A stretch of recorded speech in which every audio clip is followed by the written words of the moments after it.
الحمد لله الواحد القهار العزيز الغفار مكور الليل على النهار تذكرة لأولي القلوب والأبصار وتبصرة لذوي الألباب والاعتبار الذي أيقظ من خلقه من اصطفاه فزهدهم في هذه الدار وشغلهم بمراقبته وإدامة الأفكار وملازمة الاتعاد والادكار ووفقهم للدؤوب في طاعته والتأهب لدار القرار والحذر مما يسخطه ويوجب دار البوار والمحافظة على ذلك مع تغاير الأحوال والأطوار. أحمده أبلغ حمد وأزكاه وأشمله وأنماه وأشهد أن لا إله إلا الله وأشهد أن لا إله إلا الله البر الكريم الرؤوف الرحيم وأشهد أن محمدا عبده ورسوله وحبيبه وخليله الهادي إلى صراط مستقيم والداعي إلى دين قويم صلوات الله وسلامه عليه وعلى سائر النبيين وآل كل وسائر الصالحين. أما بعد، قال الله تعالى في القرآن المجيد بعد أعوذ بالله من الشيطان الرجيم وما خلقت الجن والإنس إلا ليعبدون ما أريد منهم من رزق وما أريد أن يطعمون. وقال عليه الصلاة والسلام والله في عون العبد ما كان العبد في عون أخيه. We begin by praising Almighty Allah subhanahu wa ta'ala. We send peace and blessings upon Rasulullah sallallahu alaihi wasallam, upon his companions, and upon all those who have treaded in their footsteps of righteousness and piety.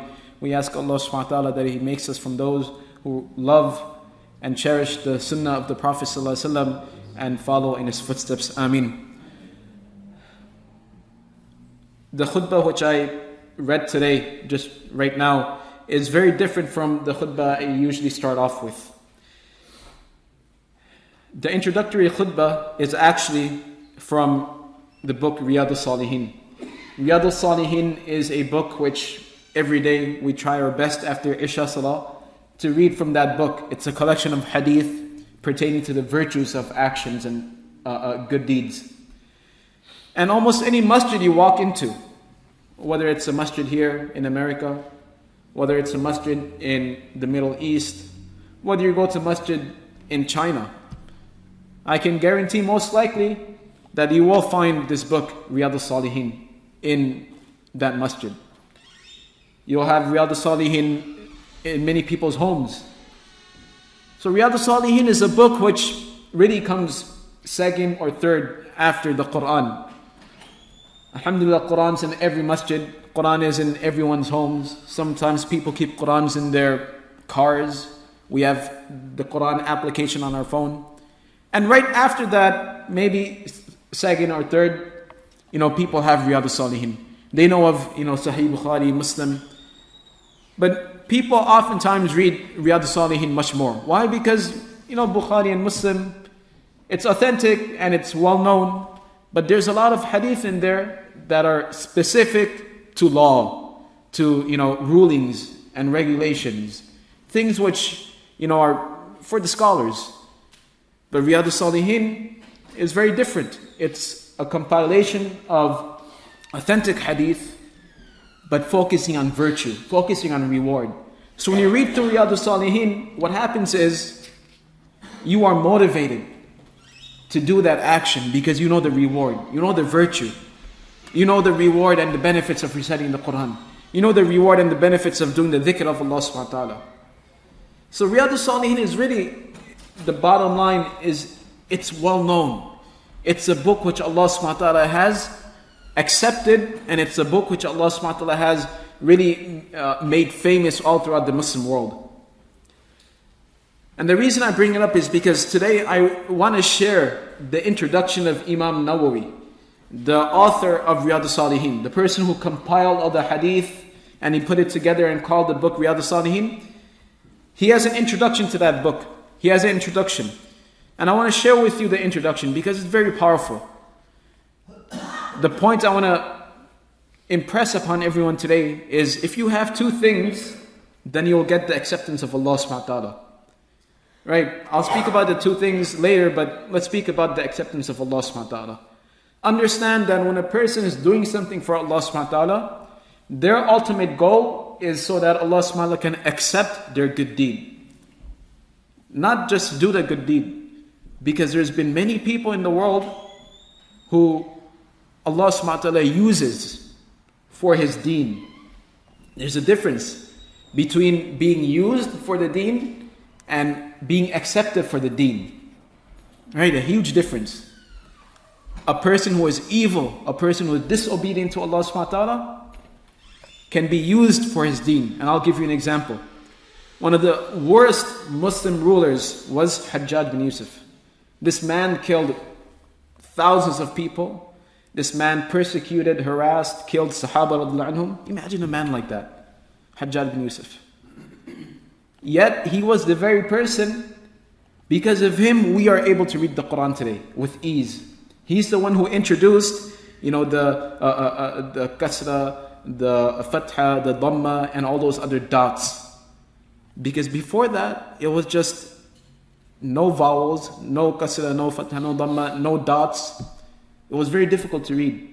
But he came up with the system so that people who didn't speak Arabic, they have a system to learn the Arabic language and be able to read it. That's how Allah uses people for His deen. You have a killer, you have a murderer, you have a person who killed Sahaba radhiyallahu anhum. Yet Allah used him so that all of us today can read the Quran with ease. That's being used for the deen. That's not what we want. We don't want to be used for the deen. We want to be accepted for the deen. When a person is accepted for the deen, then it's very different. In the Quran, Allah subhanahu wa ta'ala, He teaches us a dua. And this dua is the dua Ibrahim alayhi salam made. When Ibrahim alayhi salam was building the Kaaba with his son Ismail, he was reading the dua, رَبَّنَا تَقَبَّلْ مِنَّا. Because Ibrahim alayhi salam understood that you can be used for the deen, but we don't want to be used for the deen. We want to be accepted for the deen. And while Ibrahim alayhi salam was building the Kaaba with his son, he's making the dua, رَبَّنَا تَقَبَّلْ مِنَّا. Oh Allah subhanahu wa ta'ala, accept this from me. We want acceptance. We don't want to be used. We want you to accept our work. And that's the dua Allah subhanahu wa ta'ala teaches us. And inshallah that's a dua that all of us should be reading after each and every single salah. Oh Allah subhanahu wa ta'ala, accept this from us. Accept our prayer. Accept our fasting. That's a dua we read during Ramadan. Don't just allow us to pray. Don't just allow us to keep our fast. Don't just use us, but accept our good deeds. When something is accepted by Allah subhanahu wa ta'ala, what that means is you get full reward for it. You get reward for it, it's an everlasting reward. It doesn't go away. That's the difference between using and accepting. So our goal is acceptance. And how do you get accepted? How do your actions get qualified to be accepted by Allah subhanahu wa ta'ala? There's two ingredients. First ingredient is having the correct intention. You have to have the right intention, and then you have to do the right thing. If you have a combination of these two, if you have the right intention and the right action, then inshallah the hope is our action will be accepted. And just a note on Hajjaj bin Yusuf, we don't know what his intention was when he was doing this. And it may be that Allah subhanahu wa ta'ala accepted his action. We don't know that. That's between him and Allah subhanahu wa ta'ala. But that was just an example. Then you use, actually a better example would be a hadith which has been narrated in Bukhari, where this is actually a better example. The Prophet ﷺ, they went out for a battle once. And in this battle, there was this person. Right? This person was, really fighting, defending, and he was just like, going all out. All the Sahaba looked at this person and saying, wow, this person, man, we wish we could fight like him. We wish we could be a soldier like him. He's doing a great job. He's really making us win. And the Prophet ﷺ heard that. And the Prophet ﷺ said, this person is going to Jahannam. Why? Because this person, what he's doing, all this fighting he's doing, trying to defend Islam, he's actually doing it so people can see. He's doing it so he can show off to people. He's doing it so he can build a name. Right? That's actually a better example of being used for the deen of Allah subhanahu wa ta'ala. So this person had the wrong intention, and Rasulullah sallallahu alaihi wasallam verified it immediately, that this person is doing it for the wrong intention. Regarding Hajjaj, just disregard that, because we don't know. That's between Allah subhanahu wa ta'ala and him. Maybe Allah subhanahu wa ta'ala forgave him, and maybe Allah subhanahu wa ta'ala had accepted everything he did. But in this specific situation, Rasulullah sallallahu alaihi wasallam is already telling us that this person is going to Jahannam. What he's doing, he's doing a service for the deen, but that service is not being accepted. Allah subhanahu wa ta'ala is just using him, and Allah subhanahu wa ta'ala doesn't care because his intention is incorrect. So for our actions to be accepted, we need, number one, correct intentions and then correct actions. Right? You have to have both. You can't have the right intentions and do the wrong actions. You have to have both. You have to have the right intention and the right action in order to have acceptance of Allah subhanahu wa ta'ala. And when we read, the introduction of Imam Nawawi, we see that Imam Nawawi, Allah gave him the right intention, and Allah subhanahu wa ta'ala gave him the guidance to do the right action, and therefore his book was accepted. And we know this because we see that Imam Nawawi's book Riyadh al-Salihin is all over the world. Even after hundreds of years, people are reading this book. Whether it be in China, whether it be in America, this book is everywhere. It's been published in many different languages. You have people memorizing this book, Riyadh al-Salihin. That's a sign that Allah subhanahu wa ta'ala loved what Imam Nawawi did. That's a sign of Allah subhanahu wa ta'ala accepting the work of Imam Nawawi. Right? Because there's many other scholars who have written books like Imam Nawawi. But, we don't really know them. And I'm not saying their work was unaccepted. We're saying that Imam Nawawi, his work, Allah subhanahu wa ta'ala chose that work. Why? Because he had the right intention and he had the right action. And he mentions it. He says, I just want to read this to you, subhanAllah.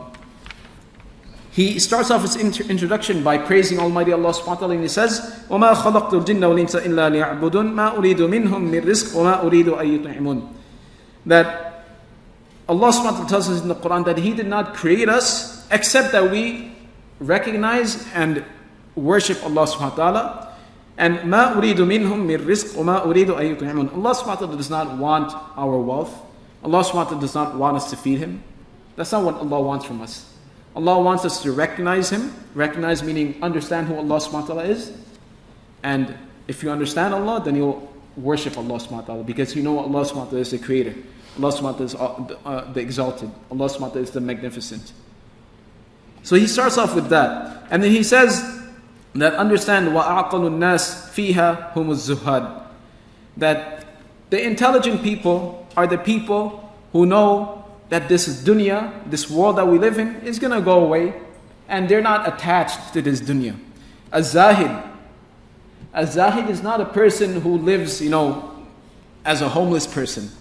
A-zahid is not a person, a-zahid is a person, who's not attached to the world.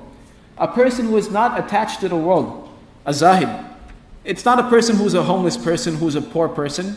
A-zahid is a person who understands and realizes that this dunya is temporary, that this dunya is a means for the hereafter. He understands that he has to use the dunya. He understands that there's systems in this dunya he has to live by, that if you have no money you can't buy anything. That's the system of the dunya. If you don't work, you're not going to get paid. That's the system of the dunya. He understands all that, and he works for it. He understands that he has to do certain things, he has responsibilities in this dunya. But he's not attached to this dunya.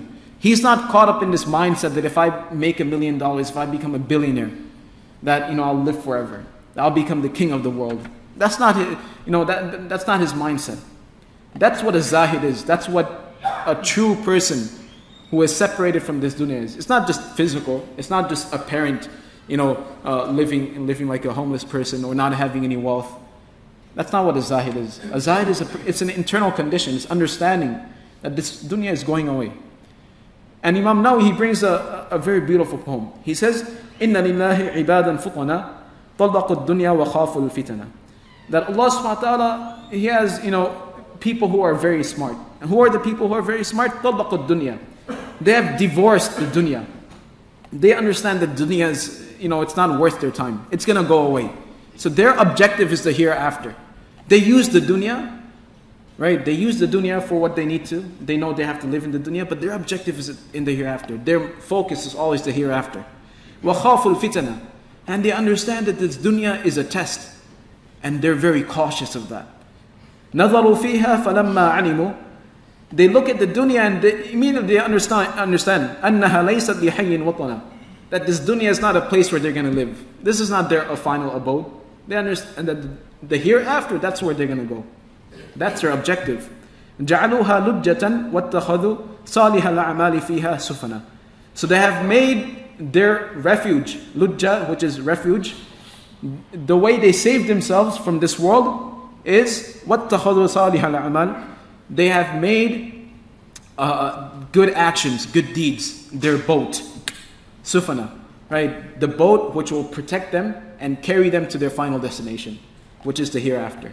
So he's giving us a definition of people who are the zahid, of people who aren't involved in this dunya. And again, I mentioned, it's not about being homeless, it's not about being poor. It's about understanding our end goal is the hereafter, and this world is temporary. You use this world, but that's all you do. You use the world. You don't make it your end goal. You don't make it your final destination. So that's a true zahid.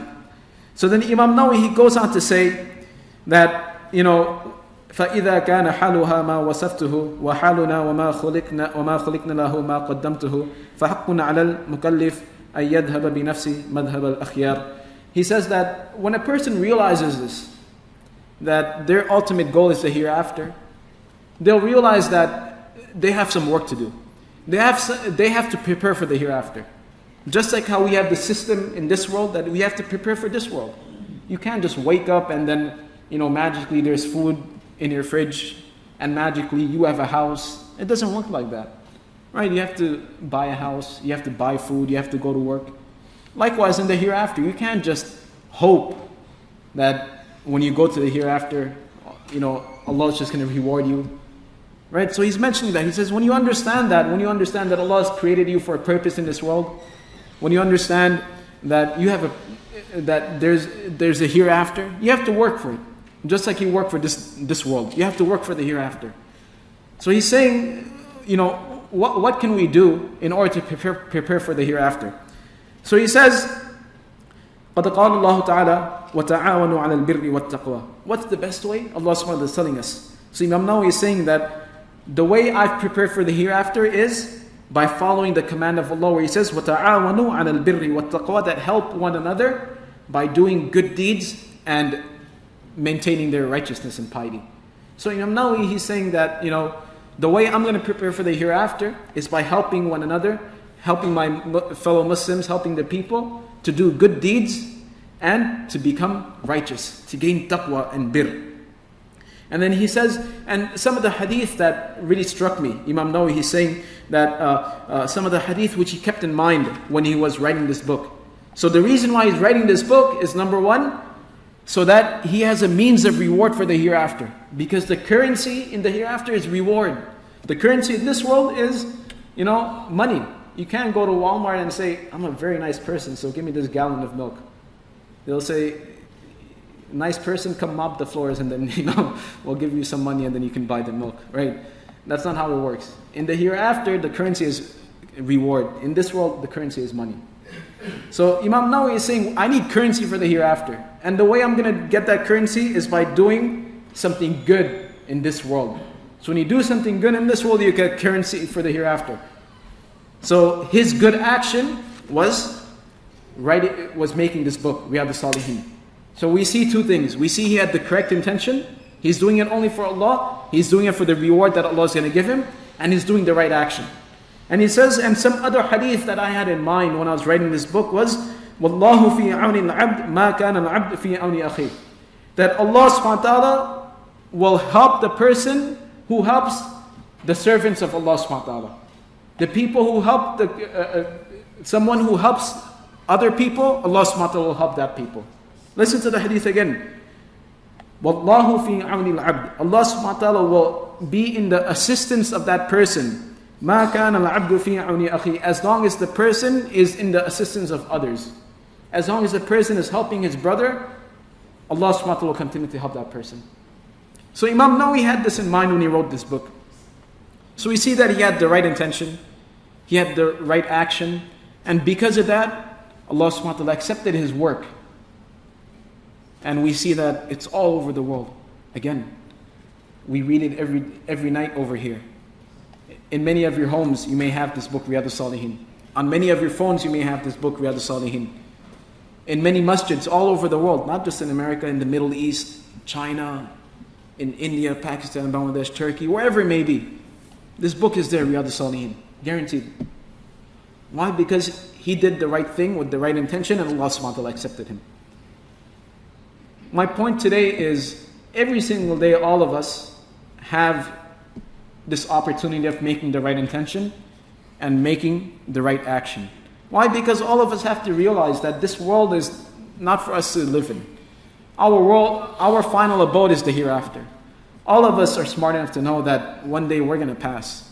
All of us are smart enough to know that as Muslims we believe that Allah is going to bring us back to life after we pass away. All of us know that. But what action are we taking? Because every single day we have that opportunity. But are we taking that opportunity to really do something about it? So we're going to speak about this opportunity. May Allah subhanahu wa ta'ala allow us to understand. Barakallahu lana wa lakum fil Qur'an al-Majid wa nafa'ana wa iyyakum bil ayati wa dhikrin hakim. Astaghfirullah li wa lakum wa lisa'il muslimin fastaghfiru innahu huwal ghafurur rahim.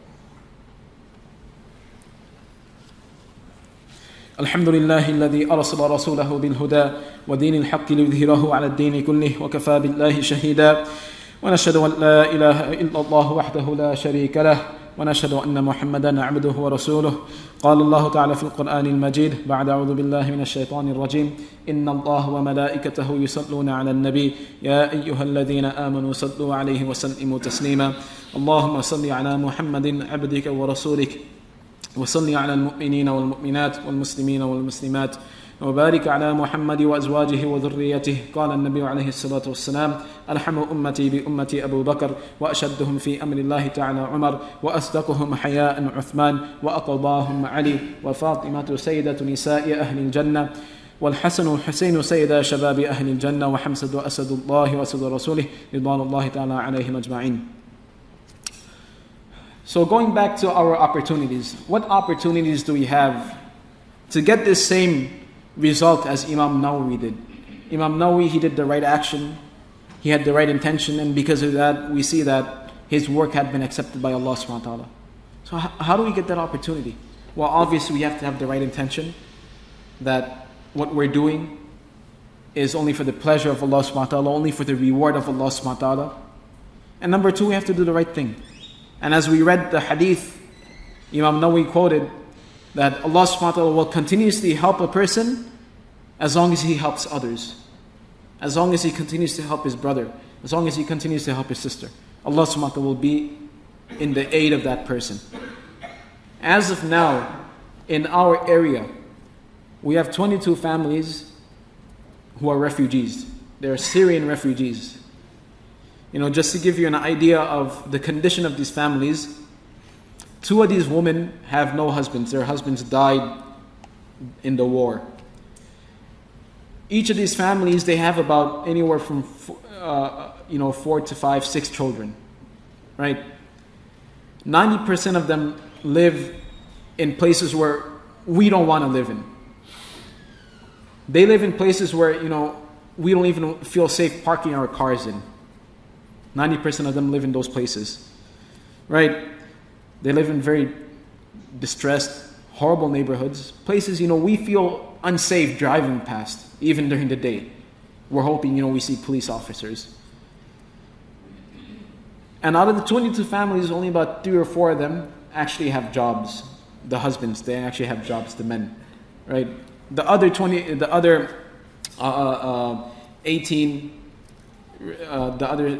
19 families, they don't have any source of income aside from the income that they're receiving from the refugee program. which isn't a lot. On top of that, these families are completely new. It's not like they moved from Syria to another Middle Eastern country. They moved from one part of the world to another part of the world. If you've ever been to a different part of the world where you've never been there before, you see people act differently. You see the culture is different. Everything is different. Not just the language, not just the food. Everything is different. There's different operating systems, right? In our countries, you want to buy a house, you just, there's two ways to buy a house. Either you have the money or you hire a crooked lawyer and then the house is magically yours, right? Over here, it's completely different. There's so many different systems, right? The point is, you go to a different country, it's completely different. These people are coming from they had no idea in their right mind that they'd ever come to America. They had no preparation. At least the person who comes to this country, or if we had to ever go to a different country, we take our, measures. We say, okay, well, we're going to go there. Let me see what I can prepare so that, I'll enjoy. Maybe I know someone there who can take me and show me. These people, by luck, by chance, they ended up here, right? So they're completely unfamiliar. They have no transportation in the places where they live. There's no public transportation either. And it's just very difficult for anything to get done, right? These are the Syrian families. And we're just talking about in our direct area. Places that are just 20, 30 minutes from where we live, right? We have 22 Syrian families and they're in need. They are in need of our help as a community. And it's not just money that they need. Money is one thing, but more so they need people that they can speak to. They need people that is willing to show them around and educate them about how life in America works. That here's the public transportation, or if you want to go from this point to that point, this is how it's done. Just basic things like how do you enroll your child in school? What's a school bus? In fact, I was speaking to the person who's helping out these families, and one family, what happened to their child was they were completely unfamiliar with the school bus system. That they don't even know what a school bus looks like. So their child jumped into a car of some random stranger. And alhamdulillah, this person was a Turkish Muslim brother and he took him to school. But imagine if, it was someone else. It could have been a kidnapper, right? So they just need, someone who can explain these things to them. They just need someone who can, help them out and help them figure out different things. And especially sisters, because, they're not going to be comfortable with men coming into their homes, right, when their husband is at work. So especially we need sisters who can speak Arabic, who can speak their language, right, and just speak to them, spend 1 hour a day with them, or, a couple of hours during the week, and just teach them different things about how things work in this country. We need some volunteers to transport them from place to place, right, just to get their groceries and stuff done. We need, they're starting an ESL class, so we need transportation for that, for people to transport them from their homes to the ESL class, which is going to be in the Palmyra Masjid, but also ESL teachers as well, right? So it's not just money that we need. We need other services. We need actually people volunteering, right? So please keep that in mind, what we just spoke about this entire time. That it's not just being used by Allah. We want the acceptance of Allah subhanahu wa ta'ala. And every single day we have this opportunity to get accepted by Allah subhanahu wa ta'ala. And Riyadus Salihin, this book, is a living proof of the example of Allah subhanahu wa ta'ala. That every person who reads this book, right, every person who reads this book, Imam Nawawi is getting the reward for it. Really, this is the best investment anyone can make. Imagine millions of people reading this book, billions actually, right? People reading this book, and every time they read it, Imam Nawawi gets the reward. Imagine helping out a family, and that family, everything that family does, you get the reward for it. And on top of that, their family. Allah subhanahu wa ta'ala doesn't forget, right? Allah subhanahu wa ta'ala does not forget. And Allah subhanahu wa ta'ala, His reward doesn't go away. So He's not going to be, cheap when it comes to rewarding you. Allah will give you, Allah is generous. He'll give you as much as reward as you deserve, even more. But we have to do something about it. So inshallah, we have this opportunity. We have these pledge forms that are in the foyer. And these pledge forms are, it says donation/pledge form refugee family assistance. So it's not just money. If you can give money and volunteer yourself, that's great. If you can't volunteer, at least give something, $10, $5, whatever the case. If you can't give any money, then volunteer yourself for transportation, ESL teachers, whatever the case. Right? So inshallah, please take one of these forms, fill it out, see what you can give, whether it's money, whether it's your service, whether it's volunteering your time, whatever the case. Please take one of these forms and put in whatever you can. Any sort of service, inshallah. Jazakallah khair. May Allah subhanahu wa ta'ala reward us, and may Allah subhanahu wa ta'ala help these families. May Allah subhanahu wa ta'ala help us as well. Ameen. إن الله يأمر بالعدل والإحسان وإيتاء ذي القربى وينهى عن الفحشاء والمنكر والبغي يعظكم لعلكم تذكرون فاذكروا الله يذكركم واشكروه ولا تكفرون أقيموا الصلاة. Inshallah, after the salah, there's a few announcements, so please stay by. جزاكم الله خير. الله أكبر الله أكبر أشهد أن لا إله إلا الله أشهد أن محمد رسول الله حي على